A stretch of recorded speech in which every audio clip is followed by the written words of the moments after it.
The choice is a ritual in Redemption Creek, as old and unyielding as the granite peaks that circle the valley. Every year, at the Founders' Day dance, the town's most eligible and successful rancher selects his partner for the first waltz. It is not merely a dance.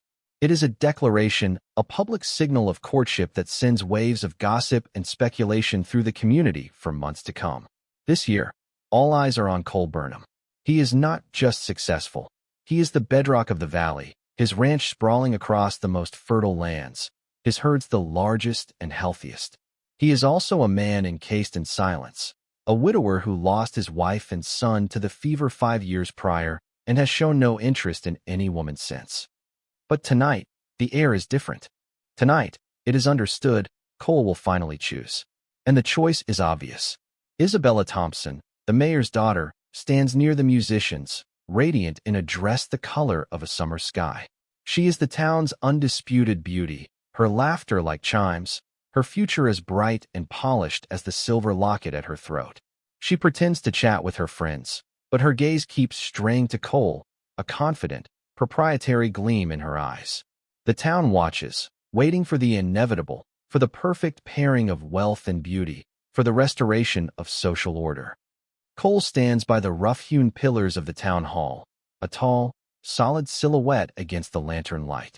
He surveys the room, his expression unreadable. His gaze sweeps over the laughing couples, the hopeful mothers, and lingers, for a fraction of a second, on Isabella. A small, satisfied smile touches her lips. This is it. The music swells, the fiddler drawing a long, expectant note. Cole pushes himself off the pillar. He begins to walk. They faced harsh judgment, but someone saw their true value. Before this story unfolds, tell us, have you ever stood up for someone unfairly judged?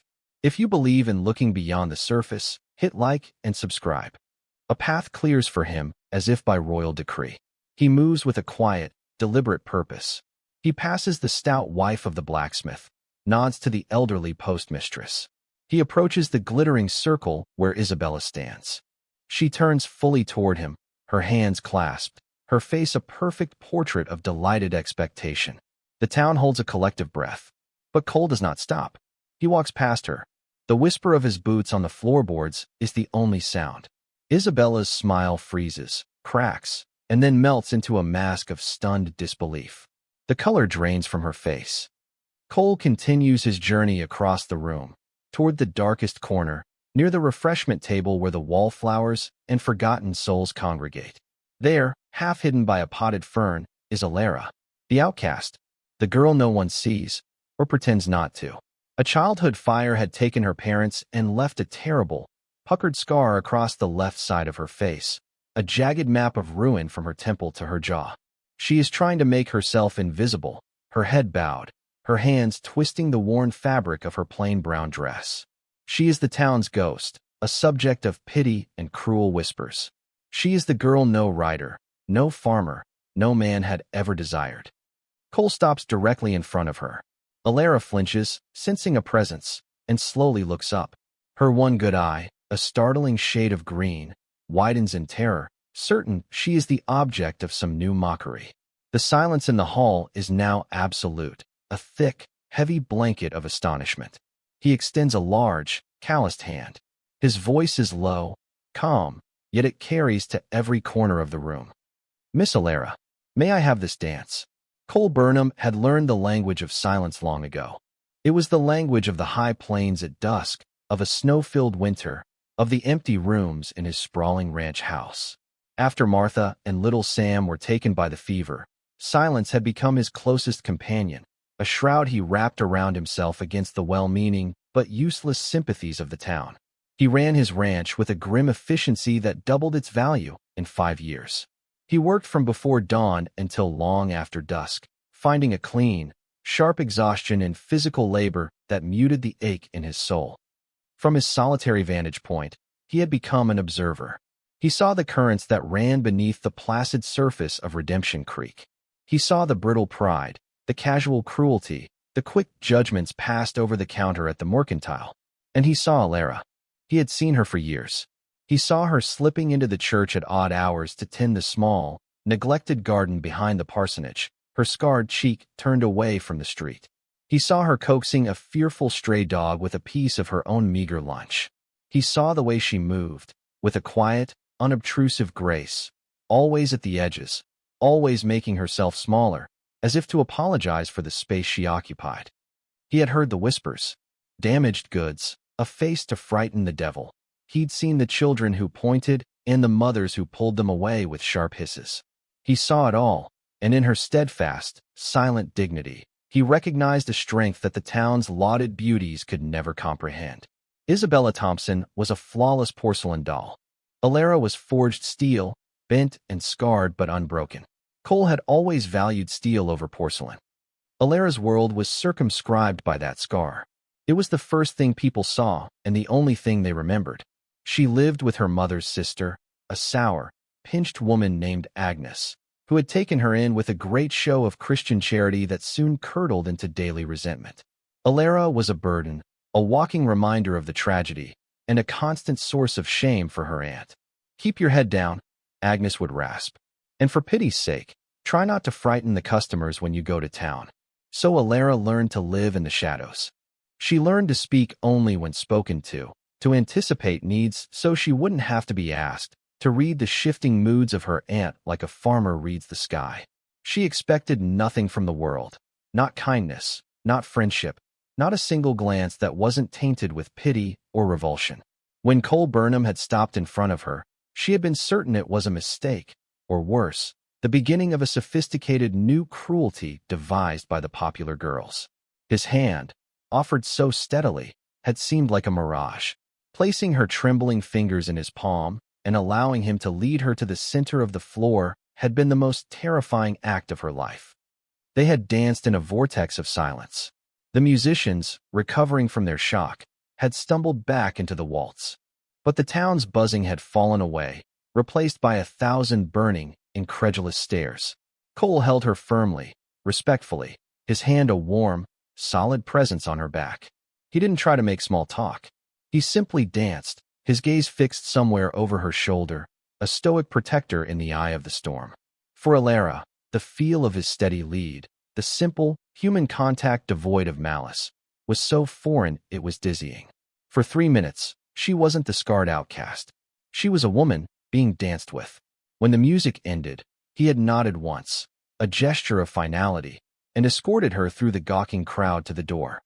He walked her home under a sky littered with stars.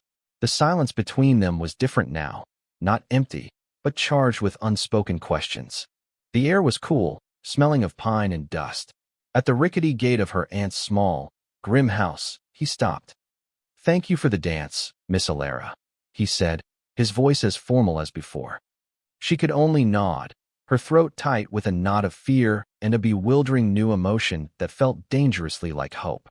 He tipped his hat and turned, his broad shoulders disappearing into the night, leaving her alone with the aftershocks of his impossible choice.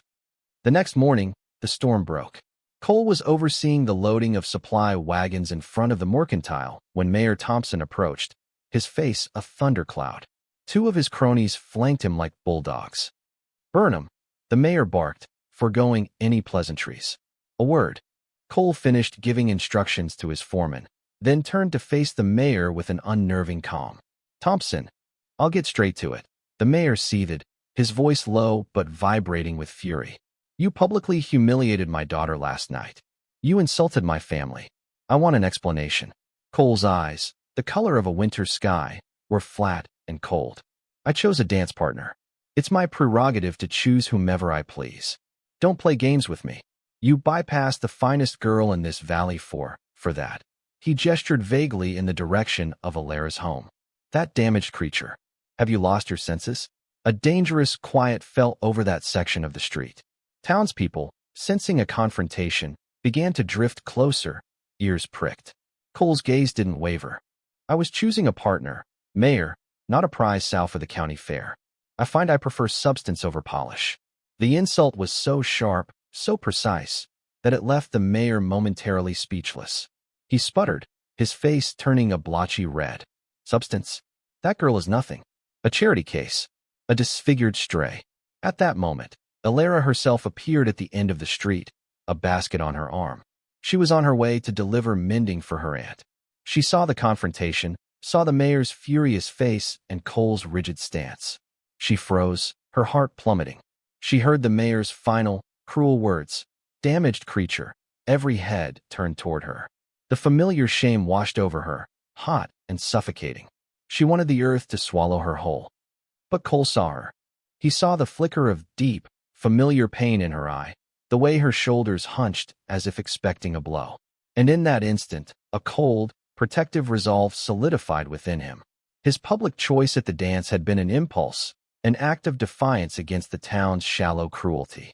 What he was about to do now was a conscious decision, a commitment. He ignored the mayor completely, turning his back on the man's apoplectic rage. He walked directly to Alara. She flinched as he approached, expecting him to deliver the final, killing blow of rejection. Instead, he stopped a respectable distance from her and spoke in a clear, steady voice that carried to the eavesdropping crowd. "Miss Alara, I find myself in need of a housekeeper for my ranch. The work is hard, but the pay is fair, and it includes room and board. The position is yours, if you'll have it." It was an offer of escape, a lifeline thrown in the middle of a public stoning. Alara stared at him, her mind reeling. She saw the mayor's face, contorted with a new level of fury at being so utterly dismissed. She saw the gossips, their mouths agape, and she saw Cole Burnham, his expression unyielding, waiting for her answer. Later that day, Cole presented himself at Agnes's door. The woman was practically vibrating with avaricious excitement. The chance to be rid of Alara and to have a connection, however tenuous, to the Burnham ranch was a godsend. "Of course she'll take it," Agnes said, not even consulting Alara, who stood silently in the shadows of the grim little parlor. "She's a hard worker, Mr. Burnham. I'll give her that. Strong back. Doesn't eat much." Cole's gaze flickered to Alara. "The choice is hers, madam." Alara stepped forward. This was the precipice. To stay was to remain in the suffocating misery she had always known. To go was to step into a terrifying unknown, to place her trust in a man she didn't understand, a man whose motives were a mystery. She feared his pity as much as she feared the town's scorn. But as she looked at him, she saw something in his steady gaze that was not pity. It was respect, a quiet acknowledgement of her as a person, not an object of revulsion. Her voice was barely a whisper, rusty from disuse. I accept." The Burnham Ranch was a world unto itself. It sat in a wide, open valley, the main house a large, two-story structure of dark timber and river stone, solid and imposing. As Cole helped her down from the wagon, Alara felt dwarfed by the scale of it all, by the vastness of the land and the silence that enveloped it. The house, she soon discovered, was a reflection of the man who owned it. It was impeccably clean, orderly, but stark. It was a house that had been scrubbed clean of life. There were no pictures on the walls, no rugs on the polished floors, no cushions on the severe, uninviting furniture. It was a place of waiting, a monument to loss. Alara set to work. She did not try to change things, not at first. She cooked and cleaned with a quiet efficiency that matched Cole's own. She learned the rhythms of his life, his pre-dawn departure, his return at dusk covered in the dust of the range, the long, silent evenings where he would sit by the fire, reading a stockman's journal or simply staring into the flames. They rarely spoke. A good morning, a dinner is ready, a thank you. Their conversations were composed of necessities, yet a strange comfort began to grow in the spaces between the words. Slowly, tentatively, she began to bring small pieces of herself into the house. A mason jar filled with wild columbine on the kitchen table. The scent of fresh bread baking in the oven, a smell the house hadn't known in years. She mended a tear in his work shirt with stitches so fine they were nearly invisible. Cole noticed everything. He never commented, but one evening he came in from the fields and placed a single, perfect eagle feather on the mantelpiece, a silent contribution to her quiet beautification. One afternoon, she wandered out toward the corrals. One of Cole's prize stallions, a magnificent but notoriously difficult beast named Diablo, was kicking up a storm, fighting the efforts of two seasoned ranch hands to tend to a gash on his leg. Cole was there, his jaw tight with frustration. "He'll hurt himself worse," one of the hands grunted, dodging a flying hoof. Alara hesitated at the fence line, then slipped through the rails. "May I?" she asked softly. Cole looked at her, then at the wild-eyed horse. He gave a curt nod. She approached the stallion slowly, not with a rope or a bridle, but with her hands open, murmuring in a low, soothing tone. Diablo's ears twitched. He stopped his frantic bucking and watched her, his great chest heaving. She reached out and ran a hand not down his neck, as most would, but under his jaw, a place of vulnerability. She continued her soft, meaningless chatter. The horse lowered his head, his eyes softening. Within minutes, he stood stock still, leaning into her touch, while a stunned Cole was able to clean and dress the wound. He didn't say anything as she slipped back out of the corral. But that night, at dinner, he looked at her across the long, empty table. "My father used to say some folks have a gift with animals," he said. A quiet way about them. It was the most personal thing he had ever said to her. Her own discovery came a week later. She was dusting the upstairs hallway when she found a key lying on a small side table, as if left there by accident. It fit a door at the end of the hall she had always assumed was for storage. Hesitantly, she turned the lock. The room was not for storage. It was a nursery. A small wooden rocking horse stood in the corner, its paint worn from use. A crib, neatly made, sat against the far wall. On a dresser lay a silver-backed brush and a collection of pale blue ribbons. The air was thick with the dust of memory. It was the room of the son he had lost. Beside it, another door led to a bedroom, clearly a woman's, with a floral dress laid out on the bed as if its owner had just stepped away. Martha's room. Alara felt like an intruder in the most sacred of spaces. She backed out quietly, locking the door and placing the key back on the table. She never spoke of it. She didn't need to. She now understood the profound depth of the silence that filled the house, the shape of the hole in Cole's life. Her respect for him, already considerable, deepened into something far more empathetic. He was not just a stoic rancher. He was a man carrying a mountain of grief. Their shared, silent understanding began to thaw the frost between them. The evenings grew less formal. Sometimes, after dinner, she would sit mending by the fire while he cleaned his tack. The quiet was companionable now, a shared space rather than an empty one. He started asking her questions, simple things about the herbs she was growing in a small patch by the kitchen door, or about the book she was reading, one she'd found in his sparse library.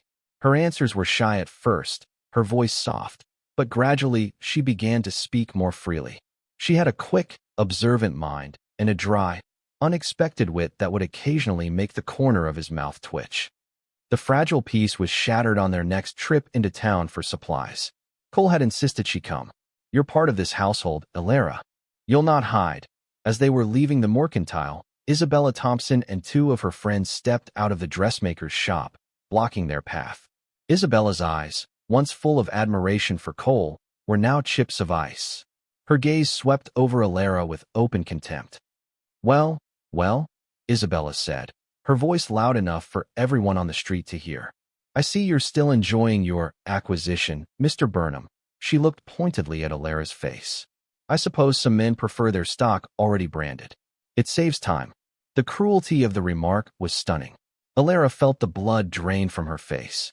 She felt the scar on her cheek burn as if it were fresh. She instinctively took a step back, wanting to disappear. But Cole's hand shot out and rested lightly on her elbow, a steadying, anchoring touch. He didn't look at Isabella. He didn't raise his voice. He simply looked down at Alara and said, "The wagon is ready. Let's go home." His dismissal of Isabella was more profound than any angry retort. He treated her as if she were no more than a buzzing fly, an irrelevance. But the damage was done. On the long ride back to the ranch, Alara was silent, wrapped in a misery so profound it was almost a physical presence in the wagon. She had dared to feel safe. She had dared to feel normal. The world had just reminded her what she was. That night, she served him dinner and retreated to her room, unable to face the quiet companionship of the main hall. An hour later, a tremendous crash echoed through the house. Fearing an accident, she rushed out. In the main hall, Cole stood before the grand, ornate mirror that hung over the fireplace. It had been his wife's prized possession, brought all the way from St. Louis. Now, it was a spiderweb of cracks, a shard of it lying on the hearth. A hammer was in his hand. He saw her standing there, her eyes wide with alarm. His face was grim, set like stone. "This house doesn't need any more ghosts," he said, his voice rough. "Or false reflections." It was a staggering act. He was not just breaking a mirror, he was shattering the past. He was telling her, in the only way he knew how, that the surface did not matter. That what Isabella and the town saw was not what he saw. In that moment of violent destruction, Alara felt a bond form between them, stronger than steel, forged in shared defiance. From that day on, something fundamental shifted. He was no longer just her employer, and she was no longer just his housekeeper. They were allies. He found himself looking for her during the day, listening for the sound of her quiet humming as she worked. The house felt empty when she was out of it. He felt a fierce, primal protectiveness toward her that went far beyond duty. For her part, Alara began to let her guard down. She started to feel safe, not just from the town, but from her own past. The feeling was terrifying, because for the first time in her life, she had something precious to lose. The backlash, when it came, was inevitable. Mayor Thompson had been nursing his wounded pride, letting it fester into a venomous rage. Cole's continued defiance, his blatant protection of the scarred girl, was an ongoing insult he could not abide. He decided to crush him. Using his position as the president of the Redemption Creek Bank, he found a clause in the fine print of a substantial loan Cole had taken out years ago to expand his herd. He manufactured a pretext, a supposed dip in regional cattle prices, and called in a significant portion of the note, demanding payment within 30 days. The unspoken message was clear: get rid of the girl, make a public apology to Isabella, and the financial pressure would magically vanish. It was blackmail, pure and simple. Cole sat at his desk, the letter from the bank in his hand, a muscle working in his jaw. When Alara brought his coffee, she saw the look on his face and knew something was terribly wrong. "What is it?" she asked, her newfound confidence allowing her to be direct. He didn't hide it from her. He laid the letter on the desk and explained the mayor's maneuver. He didn't frame it as a reason for her to leave. He stated it as a problem they now faced together. "He means to ruin me to get at you," he said, his voice flat. Alara read the letter, her heart sinking. She was the cause of this. Her presence was going to destroy the one man who had ever shown her kindness. The old, familiar guilt began to creep back in. "I can leave," she whispered, the words tasting like ash. "I can go away. He'll stop if I'm gone." "No," Cole said, his voice absolute. He stood up and came around the desk to stand before her. "This is no longer about you leaving. This is about us standing our ground." Looking at his resolute face, something inside her broke open.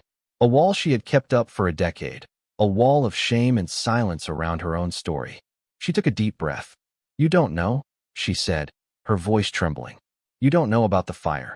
He waited patiently as she gathered her courage. "It wasn't just an accident," she began, her gaze fixed on the floor. "The fire started in the kitchen. My parents, they were trapped in the front of the house. I got out. I was safe on the lawn. But my little brother, Daniel, he was still in his room upstairs. I heard him crying," her voice choked. I ran back in. I ran back into the flames. A beam fell. It caught the side of my face. I couldn't reach him. The smoke. A neighbor pulled me out just before the roof collapsed." She finally looked up at him, tears streaming down her unscarred cheek. "They all died. My parents and Daniel. Everyone always looks at this scar and sees a victim. They see what the fire did to me. But this scar, it isn't a mark of what I lost. It's the mark of my failure. It's the mark of a desperate, useless act of love." Cole listened, his expression unchanged but his eyes darkening with a profound emotion. When she finished, he didn't offer platitudes or comfort. He reached out, his calloused fingers gently tilting her chin up. He looked at her, truly looked at her, his gaze taking in the scar not as a disfigurement, but as the testament she had just described. "Useless," he said, his voice low and gravelly. "You ran into a burning building for someone you loved. That's not failure, Alara. That's courage. The kind most people can't even imagine." In his eyes, she saw no pity. She saw all. He did not see a scarred woman. He saw a hero. The revelation changed everything. It was no longer him protecting a vulnerable woman. They were equals, partners facing a common enemy. A new energy sparked in Alara. "The mayor wants to hurt your finances," she said, her mind suddenly sharp and clear. My father was a horse breeder. He always talked about the canyons at the far end of your land. He said there was a hidden pasture up there with a single, defensible entrance. A place you could hide your best breeding stock from rustlers or from the bank's assessors. Cole stared at her. He knew the area she meant, but had always considered it too remote. And the sickness that took a few of your calves last month, she continued, her voice gaining strength. The willow bark and yarrow I've been gathering, it's a fever reducer. A tonic. We could save the rest of the young stock. Improve your assets before the assessors come. They spent the evening planning, their heads bent over a map of the ranch spread across the table. It was the first time they had truly worked as a team, her knowledge of the land's hidden secrets complementing his practical ranching skill. They would fight. Cole would sell a small, non-essential parcel of land to a neighboring rancher he trusted, raising enough to meet the note, but he would not bend to Thompson's will. As the fire burned low, he looked at her, her face animated in the flickering light, her eyes bright with purpose. He saw her not just as strong or courageous, but as essential. He saw his future. This arrangement, he said abruptly, it's not enough. He, or someone else, could always find a way to harm you, to try and separate us. We need a fortress. She looked at him, confused. What do you mean? I'm proposing a more permanent arrangement, he said, his gaze direct and serious. A marriage. Not for sentiment, he added gruffly, though his eyes betrayed him. As a practical matter. A partnership. To protect you. To protect us. As husband and wife, they can't touch you. They can't question your place here. It will be our final word on the matter. Alara's heart hammered against her ribs. A marriage. To this man. It was a future she had never, in her wildest dreams, allowed herself to imagine. It wasn't a proposal of sweeping romance, but something far more valuable. It was a proposal of alliance, of respect, of permanence. It was a proposal for a shared life. Yes, she whispered. Yes. The day the banknote was due dawned clear and cold.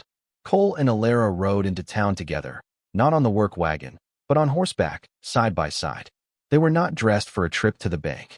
Cole wore his best suit, and Alara wore a simple but elegant dark blue dress she had made herself, her hair neatly pinned up.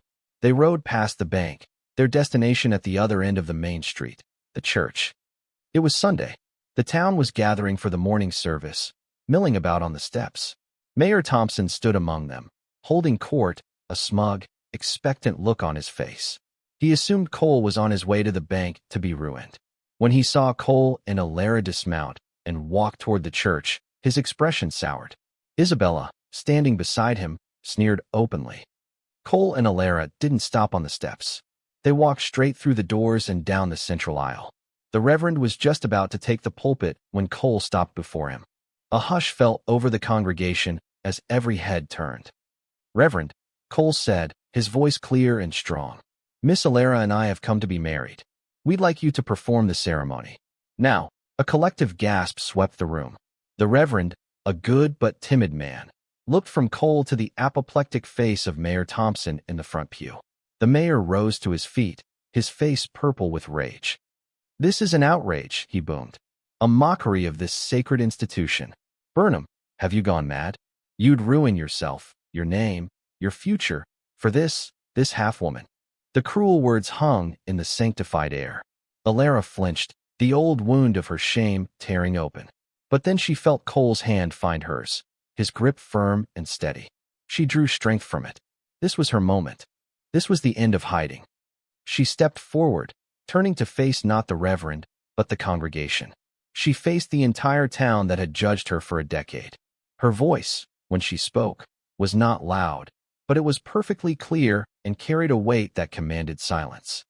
I have been called a half-woman, she began, her gaze moving across their faces before finally settling on Mayor Thompson.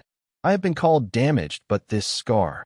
She raised her free hand and for the first time in public, deliberately, defiantly, touched her own face, is not a mark of what I lost. It is a mark of what I was willing to give for someone I loved. It is a mark of courage, not of shame. She turned her eyes to Cole, and her voice softened. My husband-to-be is the first man to see that. He is the first man to look at me and see not a flawed surface, but a whole person. And that, Mayor Thompson, makes him more of a man than anyone in this room who sees only with their eyes and not with their heart. A profound silence filled the church. The mayor stood, speechless, his cruelty laid bare for all to see, exposed as nothing more than petty, vindictive pride. Isabella's face was a mask of humiliation. Cole did not add a single word to Alara's speech.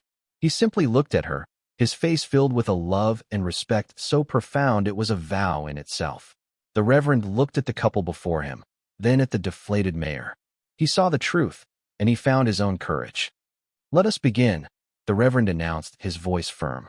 And as he opened his book, the town of Redemption Creek bore witness not to a mockery, but to the truest union they had ever seen.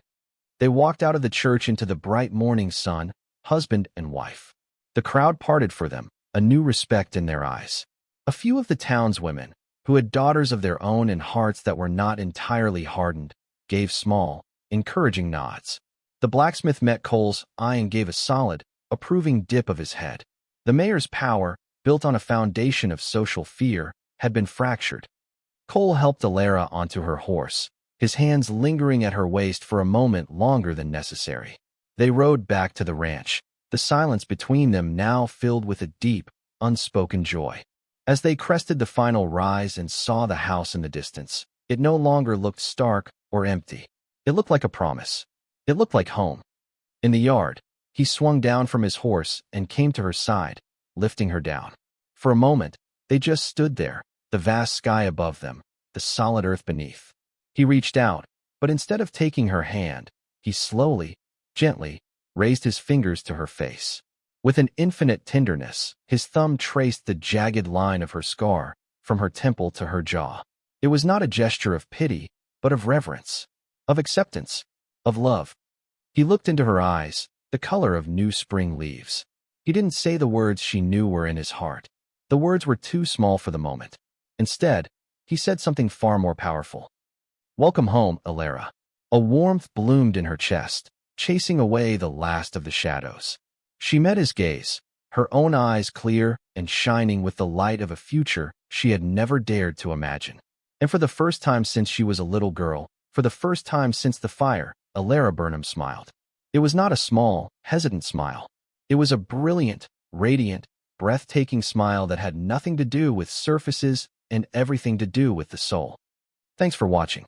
If you believe in compassion, overcoming prejudice, and finding love in unexpected places, give this story a like and subscribe for more. Her true worth was finally seen. What does true value in a person mean to you? Tell us below.